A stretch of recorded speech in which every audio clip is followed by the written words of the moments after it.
तो जय हिंद साथियों। तो आज की क्लास में आपका दोस्त आपको बताने वाला है उत्सर्जन के बारे में। देखिए उत्सर्जन नहीं, हम आप जो आज जो पढ़ने वाले हैं उत्सर्जन की ये पार्ट 3 वीडियो है और इस वीडियो में आपको हम पूरी तरह से उत्सर्जन के बारे में खत्म कर देंगे। ये क्लास 10 के लिए तो काफी इंपॉर्टेंट है, बट आप कंपटीशन के लिए भी ये तैयारी कर सकते हैं, बहुत आसान है। देखिए आपको उत्सर्जन के बारे में कहता है, तो उत्सर्जन हम बताए थे कि उत्सर्जन जैसे कि लगता है कि उठ के सर्जन करना, जो हम शरीर में मान लीजिए भोजन लेते हैं, पानी पीते हैं, खाना खाते हैं, ये सब जाता है, तो ये जब अपशिष्ट पदार्थ ये पचने के बाद जो बचता है अपशिष्ट पदार्थ, उसको हम लोग पसीना से, वायु के कार्बन डाइऑक्साइड के माध्यम से या फिर आपको मलद्वार के माध्यम से क्या करते हैं हम लोग बाहर निकाल देते हैं। तो इस क्रिया को हम लोग क्या करते हैं, उत्सर्जन करते हैं। उत्सर्जन किसे कहते हैं, तो यहाँ पर देख सकते हैं आप, जीवों के शरीर में बने अपशिष्ट पदार्थ को शरीर से बाहर निकालने की प्रक्रिया को हम लोग क्या करते हैं, उत्सर्जन करते हैं। अब आप समझ गए होंगे कि जितना भी चीज हम लोग खाते पीते हैं और सब फिर बाद में हमारे शरीर में कुछ न कुछ जो होता है सो कचरा पदार्थ भी होता है, जो कि मतलब हानिकारक पदार्थ होता है, उसको हम शरीर से क्या करते हैं, जल्दी बाहर निकालना जरूरी होता है, ठीक है ना। तो उसी चीज को हम लोग कहते हैं उत्सर्जन पदार्थ करते हैं। अब मान लीजिए आप शरीर में जो पदार्थ हम उत्सर्जी है, जिसको हम लोग बाहर निकालते हैं, तो जिस पदार्थ को शरीर में अपशिष्ट होता है यानी कचरा होता है, जिसको हम बाहर निकालेंगे उसको क्या कहते हैं, उत्सर्जी पदार्थ कहते हैं। और जो अंग उस पदार्थ को बाहर निकलेगा उसको हम लोग क्या कहेंगे, उत्सर्जी अंग कहेंगे। जैसे आप जानते हैं वृक्क से क्या होता है, मूत्र का निर्माण होता है और मूत्र का वो फिल्ट्रेशन करके बाहर निकलता है, तो वृक्क हो गया उत्सर्जी अंग और वो मूत्र हो गया उत्सर्जी पदार्थ। जैसे नाक से हम लोग क्या निकालते हैं, नाक से फू करते हैं ना, ये कार्बन डाइऑक्साइड भी निकालते हैं और नोजी भी निकालते हैं। नोजी भी सर्दी के समय में देखिएगा, सर्दी के समय में क्या होता है, जब ठंडा का मौसम आएगा तो आपको ठंडा में सर्दी जरूर हो जाएगा, और सर्दी हो जाएगा तो देखिएगा नाक से और यहाँ से बलगम निकलेगा। बूढ़ा बूढ़ा लोग देखिएगा मतलब खस के बलगम फेंकेगा, वो सब क्या होता है, वो सब उत्सर्जी पदार्थ होता है। और जिस अंग से निकालते हैं क्या हो गया, आपका उत्सर्जी अंग हो गया। तो उत्सर्जी अंग जो होता है मुख्यतः रूप से आपका 5 होता है, 4 से 5 होता है, जिसके बारे में अभी बताएंगे, एकदम ध्यान रखिएगा। देखिए पहला आपको इसी के बारे में पढ़ना है, आज वैसे हम आपको हीमोडायलिसिस के बारे में बताएंगे और इसके बारे में विशेष रूप से आपको पढ़ाएंगे। देखिए किडनी है, वृक्क जिसको हम लोग किडनी कहते हैं। देखिए अगर किडनी की बात आता है तो किडनी का अगर आकार आप पूछेगा तो आपका जितना बड़ा ये मुट्ठी हो जाएगा ना, जितना बड़ा मुट्ठी उतना ही बड़ा किडनी हो जाएगा। इतना ही बड़ा किडनी में जो होता है, एक होता है सबसे छोटा पतली होता है, नेफ्रॉन होता है। नेफ्रॉन होता है लगभग 10 लाख होता है। वृक्क में कितना नेफ्रॉन होगा, 10 लाख होगा। वही 10 लाख नेफ्रॉन मिलकर एक वृक्क इतना बड़ा बनाता है। इतना जितना बड़ा मुट्ठी है ना, इतना बड़ा हमारे पास भी होगा, ठीक है ना। क्या होगा, किडनी होगा। तो किडनी जो होता है तो यहाँ पे होता है 2 किडनी होता है। कितना होता है, एक जोड़ा में होता है। कितना जोड़ा होता है, एक जोड़ा में होता है किडनी। और किडनी का काम होता है कि शरीर में जितना भी अपशिष्ट पदार्थ बनेगा, पानी उनी जो पीते हैं हम लोग, जो होता है मूत्र या टॉयलेट का निर्माण होता है, वही फिल्ट्रेशन करेगा। कौन करेगा, किडनी। और किडनी जो होता है बीज सीम, देखे सीम जिससे हुक्का पाती खेलते हैं, जिसका बनाते हैं हुक्का पाती, उस सीम का बीज लीजिएगा, बीज को हटाइएगा, बीज से जैसा दोनों हट जाएगा उसी का आकार का होता है आपका किडनी होता है। जैसे कि हम पिछले वीडियो में बता चुके हैं, ये सब बताना यहाँ जरूरी नहीं है, वैसे सब आप जानते होंगे, अगर देखते होंगे रेगुलर वीडियो तो आपको पता होगा। तो ये चीज होता है। तो आपको वृक्क से जो हम लोग क्या निकालते हैं, मूत्र का निर्माण होता है, और मूत्र क्या करते हैं हम लोग, यानी जिसको हम लोग बोल सकते हैं पेशाब को क्या करते हैं, त्यागना करते हैं। इसको हम लोग किसके, वृक्क के द्वारा होता है, किडनी के द्वारा होता है। और किडनी खराब हो जाएगा तो वहां पे क्या करेंगे हम लोग, हीमोडायलिसिस का यूज करते हैं। एक अभी बताएंगे उसके बारे में आपकी, कि जब वृक्क खराब हो जाता है किसी का और अंदर में शरीर में जब कचरा एकत्रित हो जाता है, यूरिक अम्ल या फिर अमोनिया, तो उसको हम लोग कैसे बाहर निकालेंगे, कैसे फिल्ट्रेशन करके बाहर निकालेंगे, उसके बारे में हम अभी आपको हीमोडायलिसिस में बताएंगे। उसके बाद आपका यहाँ पे देखिए फेफड़ा आता है और यहाँ पे त्वचा आता है। दूसरा नंबर क्या आता है आपका, यहाँ पे त्वचा आता है। देखिए त्वचा के बारे में समझिए, यहाँ पे जिसको हम लोग स्किन कहते हैं। स्किन के बारे में तो बच्चे जानते हैं, स्किन से क्या निकलता है, आपका पसीना निकलता है। तो सिंपल आपको त्वचा से पसीना निकलता है। लवण का मतलब क्या होता है, नमक होता है। नमक, लवण का मतलब क्या होता है, नमक। तो पसीना कभी कभी देखिएगा कि आपको कभी कभी जैसे मुंह में चल जाएगा तो नमकीन लगेगा, पसीना क्या लगेगा, नमकीन लगता है कि नहीं। या देखिएगा आपको सुबह जैसे एक दिखता है, सीबम भी निकलता है। सीबम जिसको हम लोग कहते हैं नाक पर देखिएगा कभी कभी फेस पर मतलब तेलिए निकल जाएगा, उसके लिए लोग कितना वेटनोवेट क्रीम दिस डेट लगाता है, छूट वो नहीं करता है और छूट भी जाता है। एलोवेरा जूस लगाता है, तो कभी नींबू का जूस लगाता है, इसमें लगाता है कि नहीं लगाता है। वो किस लिए लगाता है, इसी सीबम को खत्म करने के लिए। ये तेलीय पदार्थ जो निकलता है इसको खत्म करने के लिए निकालता है। और आप वैसे भी सुबह जब सो के उठिएगा, आईना मुंह देखेगा तो नाक वैसे से देखेगा, चिपचिप पाएगा, इसके काट कर उजला दिखेगा, होता है कि नहीं होता है। तो वही सब होता है, सीबम होता है। वो कहाँ से निकलता है, आपका त्वचा से। ये भी आपका उत्सर्जी पदार्थ है कि नहीं। देखिए कचरा ही है ये, इसका कोई काम नहीं, फालतू चीज है। जो फालतू है उसको बाहर निकाल देंगे, उसी को हम लोग उत्सर्जी पदार्थ करते हैं। तो ये त्वचा से निकलता है ये सब। उसके बाद आपका यहाँ पर देखिए आता है, तीसरा आता है फेफड़ा। तो फेफड़ा जिसको हम लोग लंग्स कहते हैं, लंग। फेफड़ा से क्या निकलता है आपका, बलगम। Carbon dioxide. यानी देखिए आप कहिएगा फेफड़ा तो अंदर में होता है, उससे कार्बन डाइऑक्साइड कैसे निकलेगा? तो याद कीजिएगा जब हम लोग अंदर हवा लेते हैं, लंबा लिए, छोड़े, ये कार्बन डाइऑक्साइड निकला। इसको छोड़ने का जो ताकत किसने प्रदान किया? फेफड़ा ने दिया होगा। या देखिए हाँ आप लोग मतलब अच्छा से मतलब खस के जिसको बोलते हैं ना गाँव घर में, या जोड़ दे करके फेंकते हैं। या फिर देखिए नोजी जो नाक से जो झाड़ते हैं, नोजी झाड़ते हैं कचरा, उसको देखिए कस के छींक करेंगे। वो कहाँ से आता है? प्रेशर कहाँ से आता है? वो ताकत कौन देता है? फेफड़ा देता है। फेफड़ा कहता है इसको छींक के फेंको। जैसे कभी कभी देखिए खैनी जो खाएगा ना, खैनी उसके बगल में बैठिएगा, ऐसे ऐसे कर खाएगा, हाथ झाड़ेगा तो आपको कस के छींक करिएगा कि नहीं करेगा? तो छींक करिएगा तो क्या होता है? फेफड़ा जोड़ देता है। फेफड़ा कहता है तो कुछ आ रहा है अंदर, निकालो बाहर। एक करेगा, ठीक है, और बाहर निकल जाएगा क्या? बलगम और कार्बन डाइऑक्साइड निकल जाएगा। तो इसके बारे में तो आप इसके बारे में विशेष रूप से हम बताएंगे, आपको 9th में पढ़ना है और आगे चैप्टर में पढ़ना है। वैसे इसके बारे में तो हम अभी बताएंगे। अब देखिए बड़ी आंत के बारे में होता है। लार्ज इंटेस्टाइन क्या होता है? बड़ी आंत। तो बड़ी आंत जो होता है क्या होता है? फिगर में हम बताए थे, कभी ऐसे कर फिगर में बताए थे, ठीक है। तो बड़ी आंत में क्या होता है? भोजन पूरा रूप से पच जाता है। वहां अनपचा भोजन, जिसको हम लोग कहते हैं कचरा बोलते हैं, तो वो अनपचा भोजन जो बच जाता है उसको हम लोग क्या करते हैं? मलद्वार के द्वारा जो क्या होता है उसको फिर से बाहर निष्कासित कर देते हैं, ठीक है ना। इसके द्वारा क्या होता है? अनपचे भोज्य पदार्थ को क्या करते हैं? शरीर से हम लोग बाहर निकाल देते, त्यागते हैं। किससे त्यागते हैं? तो बड़ी आंत से। समझ रहे हैं कि नहीं? कहीं से प्रॉब्लम है? नहीं ना, इंटेस्टाइन के द्वारा। अब देखिए यकृत आता है। यकृत देखिए क्या होता है? ये सबसे बड़ा पार्ट है। मानव शरीर की सबसे बड़ी ग्रंथि क्या होता है? यकृत ही होता है, सबसे बड़ा होता है, जिसको कलेजा कहते हैं। कलेजा देखिए एक बार आरआरबी में पूछा हुआ था, बिहार रेलवे वाला में पूछा हुआ था कि मानव शरीर की सबसे बड़ा ग्रंथि क्या होता है? तो छोटका बच्चा भी जानता होगा, चिल्ला चिल्ला के बोलेगा कि यकृत यकृत यकृत यकृत यकृत। लेकिन क्वेश्चन ऑप्शन यकृत नहीं था, वहां पर था कलेजा। अब बच्चा कुछ ने सोचा गया कलेजा तो पूरे कलेजा को कहते हैं, तो कलेजा इंग्लिश बगल में देख लेता लीवर, कहता अच्छा यही है। तो याद रखिएगा आप लोग यकृत, लीवर या फिर कलेजा, तीन चीज याद रखिएगा। अब इस तरह से नहीं पढ़ लीजिए, चारों वर्ड से पढ़ेगा। क्वेश्चन कौन से पूछेगा? दे झापड़ कपार पे, सीधी बात। हाँ, इस तरह से पढ़ के जाइए कि कितना हो घुमा के पूछेगा, कनपट्टी की जगह मारे, कहेगा लो ऐसे आंसर होगा। इंग्लिश भी देख लीजिए, नहीं समझ आएगा कहेगा तनी इंग्लिश उल्टा लेते। इंग्लिश बगल में देता है, क्वेश्चन देता है कि नहीं देता है, इंग्लिश देख लीजिएगा। तो दिक्कत होगा? नहीं दिक्कत होगा, तनिको दिक्कत नहीं होगा। तो लीवर क्या करता है? अमोनिया और यूरिक अम्ल का निर्माण करता है। देखिए अमोनिया बहुत खतरनाक गैस होता है। अमोनिया का फॉर्मूला क्या होता है? अब फॉर्मूले देखिए ना, NH3 होता है। अमोनिया क्या होता है? ये निकलता है शरीर में, और ये निकलता है तो ये यूरिक अम्ल में बदलता है, जिसको हम लोग पेशाब के मार्ग से क्या करते हैं? बाहर त्याग कर देते हैं। ये नहीं, ये अमोनिया खतरनाक चीज निकला, ये बदल गया यूरिक अम्ल में, और ये यूरिक अम्ल लेकर देता है किसको? वृक्क को। वृक्क को कहता है तुम इसका मूत्र निर्माण करके क्या पहुंचा दो मूत्र वाहिनी में, मूत्राशय में। नाशपाती क्या करता था ना? मूत्राशय था कि ना। फिगर में देखिए पीछे बताए हुए, इसलिए यहाँ पर डिटेल्स चर्चा नहीं कर रहे हैं।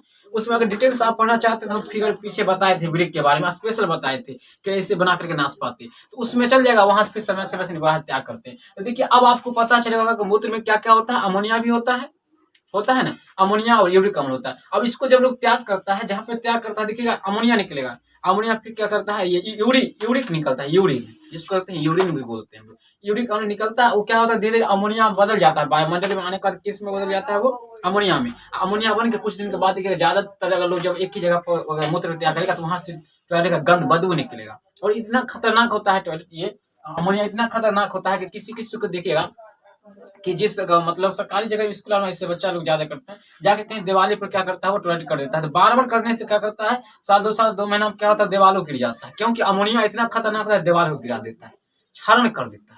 इस तरह से आपका ये समझ गए ये टॉपिक। आप तो ये टॉपिक तो आपको बताना नहीं था, अभी आपको हम बताएंगे। अभी आपको इसके बारे में चर्चा करेंगे, अभी आपको बताएंगे कि वृक्क यानी किडनी क्या होता है, मूत्र का निर्माण जो होता है ये कैसे होता है। अगर आपका किडनी खराब हो जाता है, किडनी के बारे में पढ़ चुके हैं विशेष रूप से, पढ़े हैं कि नहीं बताइए? सब बच्चे पढ़े होंगे, सबको पता होगा। अब हम जो पढ़ेंगे इसके बारे में कि अगर ये वृक्क खराब हो जाएगा आपका किडनी, तो आप कैसे क्या चीज कैसे तब शरीर से कचरा बाहर निकलेगा, तो उसके बारे में देखेंगे। तो आइए हम लोग देखते हैं हीमोडायलिसिस क्या होता है। हीमोडायलिसिस क्या होता है? ये जो होता है कृत्रिम वृक्क होता है, आर्टिफिशियल किडनी होता है। यानी जब किडनी किसी व्यक्ति का खराब हो जाता है, अब खराब होने का कारण बहुत सारा हो सकता है, या तो उसको चोट लग जाएगा, या फिर देखिए क्या है कि कभी कभी चोट या विशेष परिस्थिति या संक्रामक रोग आदि के कारण वृक्क खराब हो जाता है, तब जाके हम लोग उसको क्या करते हैं? कृत्रिम जो होता है वृक्क आता है, एक आर्टिफिशियल किडनी होता है, जिसको हम लोग करते हैं डायलिसिस मशीन बोलते हैं। उस मशीन के द्वारा उसके शरीर के सारे खून को क्या करते हैं? फिल्ट्रेशन करते हैं, यानी सभी खून को साफ करते हैं, और फिर उसके शरीर में इंजेक्ट करा देते हैं। इस तरह की क्रिया होता है, तो इसी को हम लोग कहते हैं हीमोडायलिसिस करते हैं। हीमोडायलिसिस से अब देखिए किडनी खराब होने का बहुत सारे कारण हो सकते हैं। चोट के कारण, तो चोट के कारण कैसे हुआ, यहाँ गिरने से नहीं लगेगा चोट।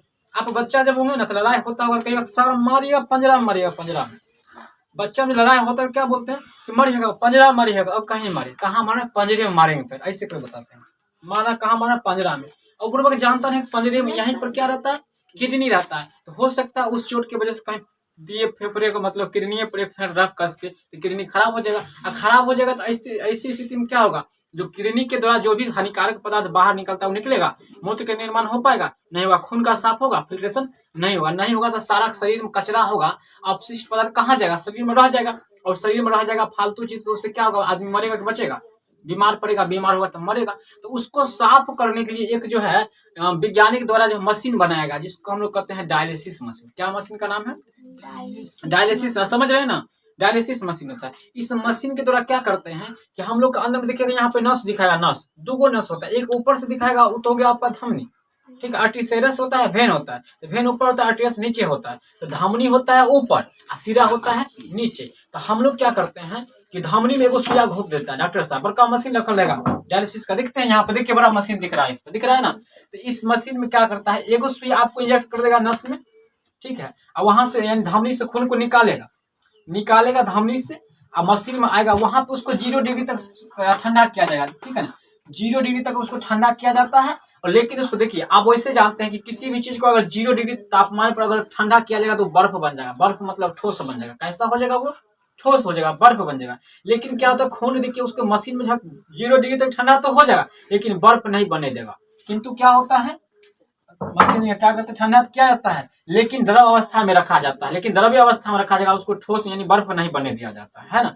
और उसके बाद क्या करते, जब वो रक्त शुद्ध हो जाता है, जब उससे कचरा पदार्थ निकल जाता है, तो उसको फिर क्या करता है, एगो सुइया और लगा रहता है सीरा में, उसको सीरा में से देता है। अब इधर से खून निकलेगा मशीन में, शरीर में लगभग 4 से 5 लीटर खून होता है ना, लगभग 5.5 से 6 लीटर भी होता है। बड़े बड़े खूब मोटे मोटे आदमी जो है ना, खलिया के शरीर में बहुत ज्यादा खून होगा।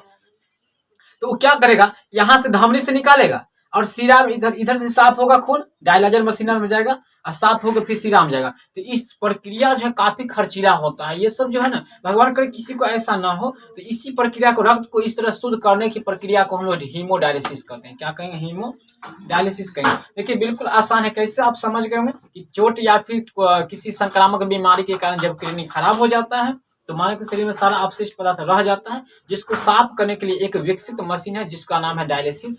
उस मशीन के द्वारा क्या करते हैं, शरीर से जो है धमनी से सारे रक्त को निकाल करके उसको शुद्ध किया जाता है, और शुद्ध करके फिर उसको सीरा में यानी शरीर में एक सुई से निकाला जाएगा, दूसरा सुई से अंदर दिया जाता है। 5 सेक्टर रहता है, एक सीधा निकलेगा साफ हो जाएगा, निकलेगा साफ होकर जाएगा, अंदर जाएगा। तो इसी प्रक्रिया को हम लोग कहते हैं शुद्ध करने की प्रक्रिया होता है रक्त का, और इस तरह से रक्त की शुद्ध करने की प्रक्रिया को कहते हैं हीमोडायलिसिस कहते हैं। ये अति विकसित है, एकदम बहुत अच्छा है साफ करने का, ठीक है, और लेकिन खर्चीला बहुत अधिक होता है। तो चलिए यही चीज है। अब हम अगला टॉपिक इसी चैप्टर में आपको देखेंगे उत्सर्जन में है कि पौधों में उत्सर्जन कैसे होता है। अगर आप चाहते हैं तो इसका स्क्रीनशॉट भी आप ले सकते हैं। जैसे देखिए पढ़ के यहाँ पे बताते हैं कि कभी कभी चोट या विशेष परिस्थिति या संक्रामक रोग आदि के कारण वृक्क खराब हो जाता है, तो शरीर में हानिकारक अपशिष्ट पदार्थ जैसे अमोनिया, यूरिया आदि क्या होता है, एकत्र हो जाता है, जिससे रोगी की मृत्यु हो जाती है। ऐसी स्थिति में एक विकसित मशीन डायलिसिस का इस्तेमाल किया जाता है। बताए थे ना, डायलिसिस मशीन का उपयोग किया जाता है। यह मशीन ब्रिक की तरह कार्य करता है, जिससे कृत्रिम ब्रिक कहते हैं।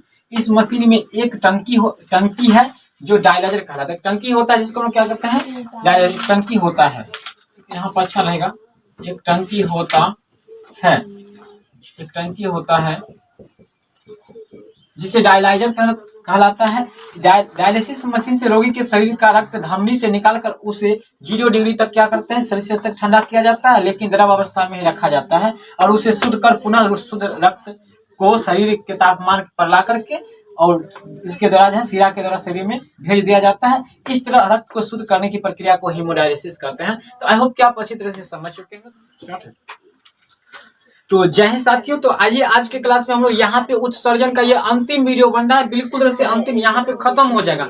अभी हम लोग पढ़ने वाले हैं यहाँ पे पौधों में उत्सर्जन। देखिए ये बहुत ही आसान है। पौधों में उत्सर्जन कैसे होता है, तो उत्सर्जन हम बताए थे पिछले वीडियो में, काफी अच्छा से बता चुके, वहां से आप समझ जाएगा।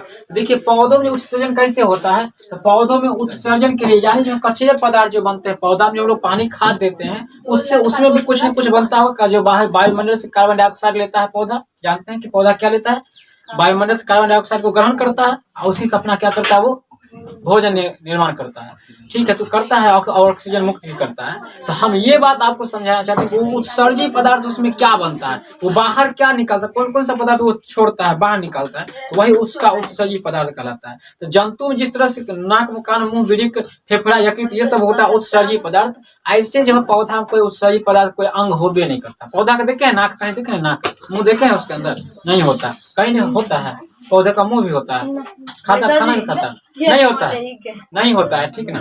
तो इस तरह से क्या होगा, पौधों में कोई है उत्सर्जन के लिए कोई जंतु की तरह विशेष अंग नहीं होता है। इसमें उत्सर्जन के लिए जो होता है या तो सांस लेगा, उसी के द्वारा कार्बन डाइऑक्साइड छोड़ता, कभी कभी निकाल लेगा। तो क्या होता है, श्वसन द्वारा क्या करता है, कार्बन डाइऑक्साइड को कभी कभी छोड़ता है। जैसे रात के समय क्या करता है, पेड़ पौधा कार्बन डाइऑक्साइड ही छोड़ता है और ऑक्सीजन को लेता है क्या, और उसके प्रकाश संश्लेषण में ऑक्सीजन तो दिन भर में क्या करता है, उत्सर्जित करते रहता है, निकालते रहता है, हम लोग उसको लेते रहते हैं।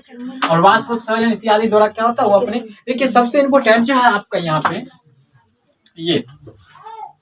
ये सबसे अधिक इम्पोर्टेंट है। क्यों कि देखिए इसमें कहता है कि कुछ पौधों का उत्सर्जी पदार्थ, यानी पौधा क्या क्या उत्सर्जन करता है, क्या क्या वो बाहर निकालता है कचरे। ठीक है, अगर हम लोग से पूछेगा तो हम लोग तो कह देते हैं पसीना, मूत्र, और क्या करते हैं नाक से नोजी बलगम इत्यादि निकालते हैं लोग। पौधा क्या निकालता है, पौधा जो निकालता है तो कुछ पौधा का नाम देखिए, पीपल, जानते हैं ना पीपल, ठीक है, जहाँ पे बोलते हैं भुइयां बाबा रहते हैं, बोलते हैं ना, भगवान को लोग मानते हैं कि वहाँ पूजा भी करते हैं हिंदू धर्म में। तो पीपल, बरगद, पपीता, कनेर, ये सब क्या होता है, पीपल, बरगद, पपीता, कनेर, इस सब से दिखेगा, तोड़िएगा ना तो दूधिया कलर के निकलेगा, दूध निकलता है ना दूध, तो वही इसका उत्सर्जी पदार्थ हुआ। ठीक है, उत्सर्जी पदार्थ होता है आपका दूधिया कलर का, लेटेक्स जिसको बोलते हैं, लेटेक्स क्या बोलते हैं, लेटेक्स। पूछेगा बरगद का उत्सर्जी पदार्थ क्या होता है, लेटेक्स का देंगे। पीपल का क्या होता है, लेटेक्स का देंगे। पपीता क्या होता है, लेटेक्स का देंगे। कनेर फूल देखिए, कनेर फूल उसमें भी होता है कि नहीं होता है, फूल जब टूटे गिनेगा देखिएगा तो वहाँ दूध निकल रहा है, तो वो सब लेटेक्स होता है। ठीक है, दूधिया का लेटेक्स। अब देखिए बबूल जो होता है, बबूल जिसका होता है, जिसके दांतों में हम मुंह धोते हैं, बबूल। तो बबूल क्या होता है, बबूल से क्या निकलता है, गोंद। बबूल से देखिएगा उसका जो है ना, उसको कहीं पर शरीर से उसका छाल से देखिएगा गोंद की तरह निकलेगा। ठीक है, पीपल में गोंद की तरह निकलेगा, देखिएगा छाल में, उसमें भी, लेकिन वही दूधिया कलर के निकलेगा जिसको लेटेक्स बोलेंगे। अब चीर देखिए, चीर मतलब क्या होता है, चिरचिरी। चीर मतलब क्या होता है, चिरचिरी। ठीक है ना। अब देखिए चिरचिरी का जो है ना, हम लोग पूजा क्यों करते मालूम है, चिरचिरी का भोला बाबा जैसे पूजा करेगा तो कहेगा चिरचिरी तोड़ा, उसका कहाँ यूज करते हैं मालूम है, इससे थोड़ी भोला बाबा उसमें जाके बैठे हुए हैं, इसका उसका गमकदार होता है, वो गमकता है उसका जलने के बाद। ठीक है, और ये इसका अगरबत्ती भी बनता है। ठीक है, चीर को इसमें रंजीन पाया जाता है, क्या पाया जाता है, रंजीन उत्सर्जी पदार्थ। ये दोनों आपका काफी इंपोर्टेंट है, VVVI वेरी इंपोर्टेंट, वैल्यूटिकल आईक्यू एग्जाम, ऐसा ही होता है इसका पूरा।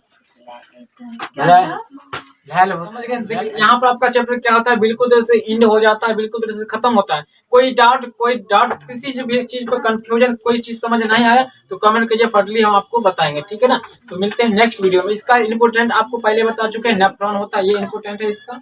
हेमोडायलिसिस क्या है, ये आपको नॉलेज के लिए और काफी एग्जाम के लिए आपको इंपोर्टेंट है। ब्रिक क्या है, ये इंपोर्टेंट है आपका। और पादप में उत्सर्जन बताइए, ये सब ऑब्जेक्टिव के लिए इंपोर्टेंट है। तो आई होप कि आप इसे देखकर या तैयार कर लीजिएगा। अगर इस सारे वीडियो नहीं देखें तो ऊपर आई बटन देख रहे हैं, ऊपर आई बटन पर क्लिक करके आप देख सकते हैं। मिलते हैं नेक्स्ट वीडियो में, और तब तक यहाँ बगल में 2 वीडियो है, उसे भी देख लीजिएगा। चलिए मिलते हैं।